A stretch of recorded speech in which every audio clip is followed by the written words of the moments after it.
जी बिस्मिल्लाहिर्रहमानिर्रहीम। सबसे पहले तो मैं अपने नाजरीन से रिक्वेस्ट करूंगा हमारे चैनल को सब्सक्राइब करें, लाइक करें, कमेंट करें और इसके साथ साथ जो बेल आइकन है जिसे घंटी और टल्ली भी कहा जाता है उसका बटन एक दफ़ा ज़रूर प्रेस कर दें ताकि आपको हमारे वीलॉग बर वक्त देखने को मिल सकें। तो जी आज नाजरीन वो मेरे जो साथी हैं, रेगुलर साथी हैं, वो फ़ारूक फैसल ख़ान, वो आज कोई अपने फैमिली कोई उनका इवेंट था उस पर बिज़ी थे। तो मैंने ये उस्मान ख़ान है, बड़े सीनियर जर्नलिस्ट हैं, समा के स्टार रिपोर्टर हैं, सारा दिन फील्ड में रहते हैं। तो मैंने उस्मान ख़ान साहब से जो है मैंने रिक्वेस्ट की, मैंने कहा जी आज आप कुछ हमारा साथ दे दें और एक छोटा सा वीलॉग कर लेते हैं। तो बाकी खबरें तो आप तक तमाम पहुंच ही चुकी होंगी। इमरान खान ने अरेस्ट होना था, ये पहले से ही हम बता रहे थे, बल्कि कल के वीलॉग में भी मैंने बताया था कि शायद वो आज ही अरेस्ट होंगे, अगर आज ना हुए तो मंडे को हो जाएंगे। बहरहाल उनकी अरेस्ट हो गई है, बाकी उनके केसेस चलते रहेंगे। अभी और भी केसेस हैं, उनमें भी मेरा ख्याल उनकी कन्विक्शन जो है वो कोई इमिनेंट ही नज़र आ रही है। तो खान साहब को तो जो है वो उनको अरेस्ट करके जो है अटक जेल पहुंचा दिया गया है। तो बाकी तो बहरहाल इसके अलावा तो मैं उस्मान खान से जानना चाहूँगा अपना। उस्मान खान साहब, बड़ा आज तो हैक्टिक डे था अपना। एक तो चले इमरान खान की गिरफ्तारी हुई, ऊपर से जो है वो एक फ़ैसला हो गया वो जो सेंसस की बहुत अप्रूवल। बहुत बड़ा फैसला है ये। हाँ। और इसकी बिल्कुल तवक्को नहीं थी कि शायद इस तरह का ना फैसला ना हो सके, लेकिन वज़ीर आज़म ने बड़ा कन्विंस किया। और इसमें असल ट्विस्ट जो था वो वज़ीर आला बलूचिस्तान ने अपनी एंट्री के ज़रिए दिया कि वो 4-5 माह से नाराज़ चल रहे थे वफाकी हुकूमत के साथ और स्पेशली प्राइम मिनिस्टर के साथ कि उनकी मर्ज़ी के फ़ंड्स जो हैं वो जारी नहीं हुए।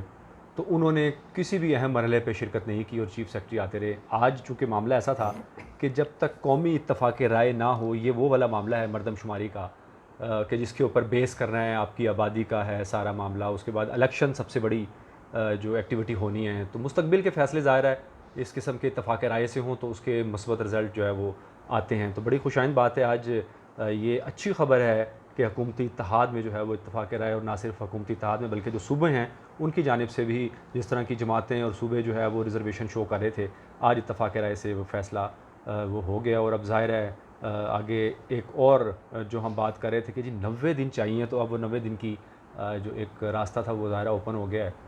अब इलेक्शन के लिए इनको जो है वो 90 दिन का रास्ता तो पहले ही ओपन हो चुका है। ये जो केयर टेकर गवर्नमेंट्स बनी है जो पंजाब की और केपी की, लेकिन उसमें ये भी था ना कि अगर पुरानी हल्का बंदियों से आपने अपना पुरानी मरदमशुमारी पे करानी है तो फिर तो वो इलेक्शन कमीशन कह रहा था कि हम तैयार हैं, हमें तो कोई टाइम ज़्यादा लगना नहीं है। लेकिन जाहिर है इस सारे फैसले में और ये सारा क्रेडिट बड़े बड़े फैसलों में, वो सारे मामले, वो सारे खुरा जो है वो लंदन जाकर निकल रहा है मियाँ साहब के पास। अच्छा मेरा ख्याल था आप कहने लगे हैं पे वो पिंडी निकल रहा है खुरा। नहीं, पिंडी की मंशा ज़रूर है उसमें, उसके बगैर ज़ाहिर है नहीं हो सकता। लेकिन वो जो फैसला साजी है वो जैसे चेयरमैन पीटीआई कहते हैं कि लंदन प्लान है, तो लंदन प्लान बड़ा ज़बरदस्त चल रहा है अभी तक। तो अब देखते हैं कि नवाज शरीफ साहब, जिस तरह कहा जा रहा है कि अब इसी महीने तो के अभी एंड में अपना या किसी जगह वापस आ उस्मान खान सकते है हैं। ये तो अब ये आज की जो ये अपना काउंसिल ऑफ कॉमन इंटरेस्ट का जो इजलास हुआ है और जिसमें ये फैसला हुआ है उसके बाद तो ये बिल्कुल एक लाजम हो गया है पे इलेक्शन अब डिले होंगे। जी बिल्कुल डिले होंगे, 4 महीने एक रूटीन उसको चाहिए इलेक्शन कमीशन को। अब ज़ाहिर है हल्का बंदियाँ होनी है उसकी बेस पे, और अगर कोई नागहानी ना हो गई, किसी किस्म की सिचुएशन ना हुई, तो फिर ये उम्मीद की जा सकती है कि 6-7-8 महीने में इलेक्शन हो जाए। लेकिन जिस तरह की क़यास सराइयाँ कह लें या इक़्तिदार के ऐवानों या पार्लिमान की राहदारियों में जो गुफ्तगू होती है, उससे तो सारे डरे हुए हैं और लग ही रहा है कि शायद इलेक्शन टाइम पे ना हो। टाइम से मुराद ये है कि जिस तरह ये कहा जा रहा है कि अगले साल के फरवरी से भी आगे जा सकते हैं इलेक्शन, तो वो ज़ाहिर है कि एक लंबा टाइम फिर अच्छा निगरान उस्मान खान हुकूमत को साहब, मिल ये सकता है। फरवरी का तो है मगर उसमें सेनेट के भी इलेक्शन है मार्च में। जी मार्च में सेनेट के इलेक्शन है, उससे पहले ये अभी तो उससे पहले तो आपको ये सारे आपका जब अपने जो है ये सदर मुमलिकत जाएंगे तो फिर उनका भी मामला है। ज़ाहिर है जब तक इलेक्टोरल कॉलेज पूरा नहीं होगा उस वक्त तक सदर का इलेक्शन नहीं हो सकता। सदर का इलेक्शन नहीं होगा तो अलवी साहब जो है वो उस वक्त तक अब तो देखते इसका हैं कि वो मतलब है बैठे फिर रहेंगे। अगर तो मैं मेरा ये अपनी ज़ाती ओपिनियन है, मेरे पास कोई ख़बर नहीं है। जी मेरा ख्याल है ये मैक्सिमम जो है ना फरवरी नेक्स्ट ईयर तक जाएंगे और इनकी हतुल वसा कोशिश होएगी पे सेनेट के इलेक्शन से पहले पहले जो है पाकिस्तान में जनरल इलेक्शंस हो जाएं। देखें इसकी ज़रूरत भी है, और ये ना सिर्फ इन जमातों को जो इस वक्त इक़्तिदार में हैं, उनको सूट करता है, पाकिस्तान को, पाकिस्तान के मुस्तकबिल को भी सूट करता है कि इलेक्शन आए, एक मजबूत गवर्नमेंट हो। वो ये मसाइल इस वक्त आ रहे हैं कि $1 अरब लेने के लिए जिस तरह से तरले करने पड़ रहे हैं, तो ज़ाहिर है जब मैंडेट नहीं होगा फ्रेश माइंडेड, अब ज़्यादा टाइम पूरा हो रहा है, तो उस वक्त तक ये मसाइल हमारे इसी तरह रहेंगे। अच्छा, तो बहरहाल खान, अच्छा उस्मान खान साहब, मुझे ये बताएं, एक पिछले दिनों, ये पिछले 4-5 दिनों में बड़ी खौफनाक किस्म की लेजिस्लेशंस हुई हैं, ठीक है, उसमें बड़ी आवाज़ें भी आ रही हैं मुख्तलिफ, एक वो कोई आर्मी एक्ट की है, कोई वो ऑफिशियल सीक्रेट एक्ट के हवाले से है, कोई पेमरा एक्ट है, कोई सहाफ़ियों के बारे में है, कोई इसमें सबसे ज़्यादा इंटरेस्टिंग जो है ना जी, इसमें से इसके बारे में कुछ मियाँ बताएं। साहब, वो जो हमसे रिलेटेड है ना, यानी मीडिया से रिलेटेड, हाँ, बल्कि मीडिया से रिलेटेड ही, बल्कि मैं चाहूँगा कि आप जो है ना इसके बारे में बिल के ब्रीफ ऊपर तो करें। बहुत बात हो रही है, लेकिन जो आज मज़ेदार जो एक तमाशा लगवाया हमारे बाद सीनियर मतलब 4 लोग थे, आज असल में थी सेनेट की इंफॉर्मेशन कायमा कमेटी का इजलास था, और उसमें मसला ये है कि फैसल जावेद उसके कमेटी के चेयरमैन हैं, अच्छा, ये जो सेनेटर थे जो पीटीआई के, जो थे, पीटीआई के, जो कि मंजर से गायब हैं, आउट हैं, रुपोश वो हैं। पता नहीं कहाँ हैं। तो ज़ाहिर अब इजलास बुलाना था, तो उन्हीं की पार्टी की जो रुकन है पीटीआई की, फौजिया अरशद, उनको एक्टिंग चेयरमैन के तौर पर ये जिम्मेदारी दी गई, और आज उन्होंने पहला इजलास उसका बुलाया। ठीक, उसमें ये बिल जो है ज़ाहिर है ऐवान में गया, वहाँ से उन्होंने कुछ रिजर्वेशंस थी, तो उन्होंने कहा कमेटी में इसको डिस्कस कर लेते हैं, और मिनिस्टर साहिबा ने जो है इसको वेलकम किया, कि उन्होंने कहा कि एक एक रुकन की राय जो है वो इस बिल की बेहतरी के लिए बड़ी ज़रूरी होगी। तो आज 4 एंकर हजरात, जिसमें मोहम्मद मालिक साहब, हामिद मीर साहब, काशिफ अब्बासी साहब और आमिर मतीन साहब, ये 4 लोग जिनको खुद नहीं पता कि वो किसकी नुमाइंदगी कर रहे थे, अब मैं यही पूछने लगा था। हाँ, कोई पता नहीं है, लेकिन उनके वो सारे जहाँ का दर्द हमारे जिगर में है, वो 4 लोग हमारा दर्द लेके वहाँ बैठे थे कि वहाँ पे कुछ बात करेंगे वो मीडिया के ऊपर। हमारी ये आप किसके पास बैठे थे? मरियम औरंगजेब साहिबा के ये पास? कमेटी मीटिंग में अच्छा, कमेटी की मीटिंग में बैठे हैं एज स्टेक होल्डर। अच्छा, यानी स्टेक होल्डर तो उसमें होगा मीडिया की तंजीमें, जो मीडिया वर्कर्स की तंजीमें हैं, मीडिया नुमाइंदगान की, हम जैसे जो लोग हैं उनकी तंजीमें। अब वहाँ पे डायरेक्टर न्यूज़ की तंजीम है, अब ये आप उनकी तरफ से आए थे, आप APNS की तरफ से आए थे, आप CPNE की तरफ से आए थे, आप PFUJ के नुमाइंदे हैं, आप किसके नुमाइंदे हैं? 4 हजरात जो हैं, तो वो निचोड़ ये निकला कि माल खान के एजेंट हैं हम। उन्होंने कहा नहीं है भाई, हम तो आवाम के नुमाइंदे हैं। वो जिस किस्म की गुफ्तगू वहाँ कर रहे थे, और मुंह की खानी पड़ी, आज मुझे शर्मिंदगी हुई। नहीं, वो क्या लेके आए थे अपना वहाँ पे कमेटी में? वो चूरन बेच रहे थे अपना मीडिया कमीशन का। वो इफ्तिखार चौधरी साहब एक होते थे जज साहब जी, और उसमें मिली भगत जो जियो के साथ हुई, और मीर साहब ने उसमें अपना रोल प्ले करके एक मीडिया कमीशन बनवा लिया। वो किताब लहरा रहे हैं कि जी ये है कानून, ये बाइबल है जी, ये बाइबल का दर्जा दिया गया उस किताब को। अच्छा, चलो शुक्र है बाइबल दे देता है। वो कोई पता नहीं, उठे वो बैठे हुए थे मुस्लिम लीग नून के अक़लियती रुकन हैं कामरान माइकल साहब, तो उनको गवाह बना के कि जी ये हमारी बाइबल है जी। उसमें जिस किस्म का मौक़िफ़ सामने रखा गया, मैं ये समझ रहा था कि शायद ये हमारी बात करेंगे, यानी जो फील्ड में लोग हैं, जो दफ्तरों में काम कर रहे हैं, जो जिनके वजह से, जिनकी इन्फॉर्मेशन पे आप बैठ के दुकान लगाते हैं, और कोई 40 लाख रुपए तनख्वाह ले रहा है, कोई 50 लाख रुपए ले रहा है, कोई 70 लाख रुपए ले रहा है, कोई 1 करोड़ रुपए माहाना तनख्वाह ले रहा है, तो मुझे तो बड़ी शर्म आई कि ये किस किस्म की गुफ्तगू कर रहे हैं कि मिनिस्टर ने इनको लताड़ के रख दिया, नॉकआउट कर दिया, किसी के पास कोई जवाब नहीं था जब उन्होंने शिक वाइज उसको पढ़ना शुरू किया। उसके जो क्लॉजेस, कौन से अपना जो पर्टिकुलर कौन से अपना बिल की बात कर रहे हैं? पैमरा में जो इख्तियारात दे के मालकान को का फंदा तैयार किया गया उस बिल के जरिए कि आप इस्तेहसाल नहीं करेंगे अपने वर्कर का। अच्छा, वो जिसमें वर्कर्स की तनख्वाहों के हवाले से और इस किस्म की चीजें, 2 महीने से ज़्यादा आप किसी के पैसे नहीं रख सकते। तो आपके पास ये चारों हजरात थे, एक ने बात की, एयरवाई बंद कर दिया था, आपने बड़ा जुल्म किया था हमारे साथ। एक चैनल से आवाज़ आई कि जी वो जियो का मालिक जो है वो तनख्वाहें नहीं दे रहा, उसने बढ़ाई कोई नहीं है तनख्वाह हमारी। वो बल्कि जियो में तो देखें, वो उन्होंने कराची में वो फ़हीम सिद्दीकी थे जो उनके कब से हैं, वो ये भी मामला वहाँ पे डिस्कस हुआ कि 12 लोगों को नोटिस कर दिया गया, और नोटिस कहाँ भेजा जा रहा है जहाँ कोई रूल्स ही नहीं है, रेगुलेशन नहीं है। एक मजदूर की जो जिसको डील करता है जो वहाँ पे, वहाँ आप हमें भेज दिए। हमारा मतलब ये हमारी डिमांड ये थी कि भैया आप इलेक्ट्रॉनिक मीडिया के रूल्स बनाएं, हमें ना रखने के कोई रूल्स हैं, ना हमें को फारिग करने के जो रूल्स बने हुए हैं। जिसका दिल आता है वो अपनी किसी प्राइवेट धंधे की को कर रहा है, उधर से वो मुलाजमत पे रख लेता है, जब उसका दिल करता है वो फारिग कर देता है। और अपने मकासद के लिए इस्तेमाल हमें किया जाता है। तो इन्होंने, इन चारों एंकर्स ने किसी एक लम्हे में भी उस 2.5-3 घंटे की मीटिंग में ये बात नहीं की कि वर्कर के साथ क्या सलूक हो रहा है, उसका इस्तेसाल हो रहा है, वो बंद कैसे होना चाहिए, हमारे पास कोई तजवीज़ है, नहीं थी। उनके पास ये नहीं था कि वर्कर को फारिग कर दिया जाता है और हमने कभी किसी ने कोई एक आवाज़ उठाई हो, कोई 30 सेकंड का जुमला बोला हो, किसी के पास ऐसी कोई बात नहीं थी। नहीं, हामिद मीर का तो मुझे पता है, वो तो बोलता रहता है हमेशा, कोई ना कोई जर्नलिस्टों के ऊपर कोई ना कोई, जब भी कोई ऐसा कोई बुरा वक्त आता है वो अगर कोई मामला एस्टेब्लिशमेंट के साथ होगा किसी का, तो उसके ऊपर मियाँ साहब, मैं इस वक्त जो हमारे लोगों की हालत है ना, ये आज़ादी इजहार से मामला इस वक्त माशी आज़ादी का तरफ चला गया है। अगर मुझे माशी आज़ादी नहीं होगी, मेरे पास बच्चे पालने के, मुझे तनख्वाह टाइम पे नहीं मिल रही है, तो मेरे किस काम की वो आज़ादी इजहार। इसके ऊपर किसी ने कोई बात नहीं की। सब लोग, वो चारों लोग जो थे, वो आज़ादी इजहार के जनाब जमहूरियत के चैंपियन बने हुए थे और ये इल्ज़ाम लगा रहे थे कि आपने इलेक्शन के मौके पर ये बिल ले आई हैं और आप तो ये सियासी नहीं, वो पेमरा का जो बिल है उसमें किसी खास पर्टिकुलर उनको उसके ऊपर कोई पर्टिकुलर एतराज़ात होंगे, वो क्या है? आया एतराज़ आया कि चेयरमैन पेमरा जो है वो सियासी बुनियादों पे लगता है। वैलिड पॉइंट है कि हर हुकूमत आती है, वो ये ख्वाहिश करती है कि हमारा बंदा, और जिसको हमने नाक मरोड़नी हो, कान मरोड़ना हो, चैनल का वो बंद करना हो, वो कर दे, वो काम करे। और वो ज़ाहिर है लोग जब ऐसे लगते हैं तो वो काम करते भी हैं और ये हुए भी हैं।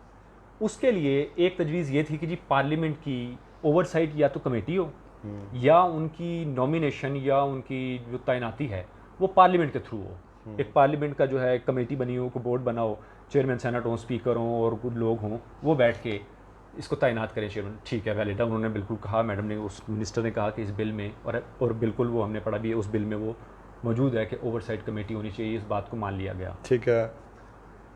इसी तरह और फिर उन्होंने दूसरा काम ये आ गया कि उन्होंने ये एक क्लॉज इसमें ऐड की गई है कि इस वक्त चेयरमैन पेमरा जो इख्तियार है उसके पास, वो अपना इख्तियार किसी को भी डेलीगेट कर सकता है। उसमें कोई पीएन भी आ सकता है, उसमें चौकीदार भी आ सकता है जो हमें हाँक रहा होगा और वहाँ पे वो चैनल बंद कर रहा होगा और वो हमें बता रहा होगा। ठीक।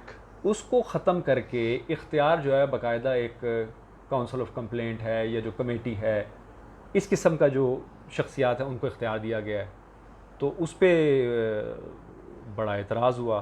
फिर वहाँ पे ये कहा गया हुकूमत की तरफ से, तो इसका मतलब ये आप फिर हिमायत कर रहे हैं उसको ना बदलें जी, आप ही को बदल रहे हैं कि आप मुशर्रफ के कानून को सपोर्ट कर रहे हैं। मैं हैरान हूँ, मीर साहब इतनी बड़ी बड़ी तकरीरें करते थे, लेकिन जब वर्कर की बात हुई है तो आप उस कानून को दुरुस्त मान रहे हैं जो मुशर्रफ का था, और आज हमारे अगर वर्कर के लिए कोई कानून बन गया है उसको आप उस पर एतराज़ कर रहे हैं। मगर उस्मान, इसमें जो है वो हो सकता है हुकूमत ने जो है, एक तरफ तो वर्कर्स का तो चलो ख्याल किया है, ठीक है, उनके जो उनके जो सैलरीज़ हैं या जो भी वो मेहनत मशक्क़त करते हैं, उनको ये चीज़ें टाइम पे मिलनी चाहिए और नहीं मिलती हैं, ये तो हमें पता है। 6-6 महीने, साल भी नहीं मिलती हैं तनख्वाहें, तो बहुत बुरे हालात हैं। हाँ, मगर उसमें जो है हो सकता है अपना कोई उनकी तरफ से कोई जायज़ रेजर्वेशंस हों, वे अपना जो है बिल्कुल जो है कोई पाबंदी लगाई जा रही है, मीडिया पे कदगन लगाई जा रही है, मेरे आप पे बोलने पे पाबंदी लगाई जा रही है, कोई इस किस्म की कोई चीज़।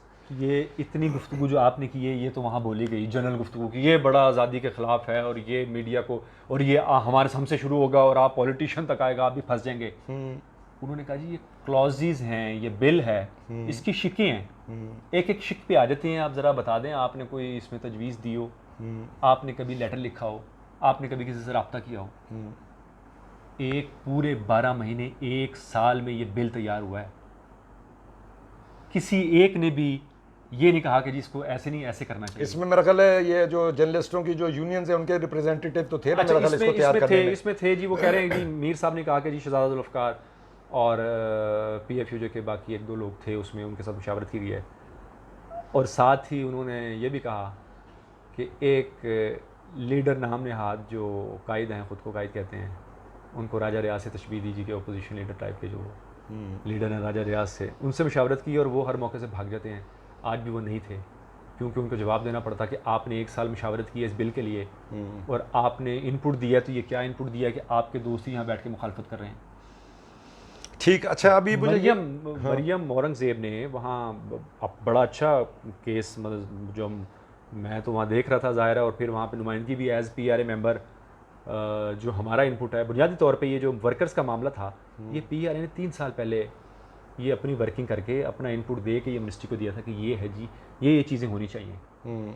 उसको आज हर पार्लियामेंट्री रिपोर्टर्स एसोसिएशन, ठीक है, उसका ये जो कि इस वक्त मियां साहब एक पाकिस्तान की वाहिद सहाफ़ती तंजीम है जो मोतबर भी है, जो अभी तक गैर जानिबदार भी है, जिसको हमने अपने इत्तेहाद के साथ दोस्तों के उसको रखा हुआ है, बड़ी गंद डालने की कोशिश की जा रही है और की गई और है। जिसमें जो है ये पिछले 2 साल हमने ये देखा भी है, उसमें है जेन्युइन लोग हैं, वो सारे जेन्युइन लोग हैं, लेकिन ये जो तंजीम साजियाँ, ये प्रेस क्लब वाले, ये दूसरे तीसरे, ये सारे हर जगह इन्होंने अंडे बच्चे देने होते हैं तंजीमों के। बड़ी कोशिश की गई है, लेकिन अल्हम्दुलिल्लाह कोशिश में है कि हम सारे दोस्त मुत्तहिद रहेंगे और उस एक फोरम को, जो कि वाहिद सहाफ़ियों की नुमाइंदा तंजीम है जहाँ पे बाकायदा को बात हो सकती है और मसले का हल निकल सकता है, और ये मसले का हल हमने निकाल के तजावीज़ इत्तफ़ाक़ राय से ये दी भी थी जो उसमें इनकॉर्पोरेट की गई उस बिल में। बाकी एजेंडा जो था वो मालकान से रिलेटेड जो थी, वो सारी चीज़ें आज एंकर्स को जो है बुरी लग रही थी कि ये इसमें क्यों डाल देंगे। मतलब ये एंकर्स जो हैं आप समझते हैं पे ये एक तरफ से मालकान की नुमाइंदगी कर रहे थे? जी, मालकान की नुमाइंदगी नहीं मियाँ साहब, मैं कहूँगा मालकान की एजेंटी कर रहे थे। अच्छा जी, नुमाइंदगी करना कुछ और होता है, तो वो एजेंटी कर रहे थे और उनकी कोशिश ये है कि सारा कुछ बुलडोज करवा के किसी तरीके से ये बिल पास ना हो सेनेट से और 9 तारीख को हुकूमत चली जाए, तो वो फिर ख़त्म हो जाएगा। और फिर ये भी मीर साहब ने यहाँ भी कह दिया कि जी आपको अगर इतना यकीन है कि आपने अगली दफ़ा आना है तो दफ़ा करें, इसको छोड़ें, अगली दफ़ा मंजूर करवा लेना, इतनी क्या जल्दी है आपको, क्यों इस चक्कर में आप। यानी अगर वर्कर का काम आज हो रहा है तो वो कह रहे हैं कि ये क्यों कर रहे हैं आप, तो इसको मैं क्या नाम दूँ फिर वर्कर, ये तो मालकान के एजेंट ही है ना जो इस किस्म की उनका केस लड़ रहे हैं, और हमारे खिलाफ जो मुझे लगा कि वही सारे के सारे महाज बना के वहाँ खड़े हुए थे। तो इंशाल्लाह ये ऐसे आपको पता है हमारी भी एफर्ट्स का जद्दोजहद का, तो ये इनका इल्ज़ाम कामयाब नहीं होंगे। पीर तक ये इजलास गया है, 2 दिन की मोहलत दी है और ये स्ट्रिक्टली कहा गया है कि आप अपनी तजावीज़, अपनी तरामीम लेके आएंगे, आपके कहने पे ये डेफर किया जा रहा है। अच्छा, ये अभी मंडे को उन्होंने इनसे वो मांगी है, तजावीज़ मांगी है, तजावीज़ मांगी हैं, अमेंडमेंट्स मांगी हैं, और अब ये और मीर साहब कह रहे हैं जी वो हम तंजीम है कि वो डायरेक्टर न्यूज़ की, तो वो उन्होंने भेजा तो हम उनसे बात करेंगे, तो ये वो तो फिर आप क्यों इतने दानिश्वर बने हुए हैं जी, अगर आप उनसे ही बात करेंगे तो वो उनमें से कोई आके बंदा बात कर लेता। ना आपने बिल पढ़ा है, ना आपसे वहाँ कोई बात हुई है, आपने उल्टा बेइज्जती करवाई है पूरी कम्युनिटी की, अपनी तो करवाई चारों लोगों ने, हम सब की भी करवाई, जिनका केस ये सारा का सारा वो कुछ चीज़ें बेहतर होने जा रही हैं। तो बहरहाल अच्छा यार, सैड, बहुत मतलब अफसोस हुआ आज।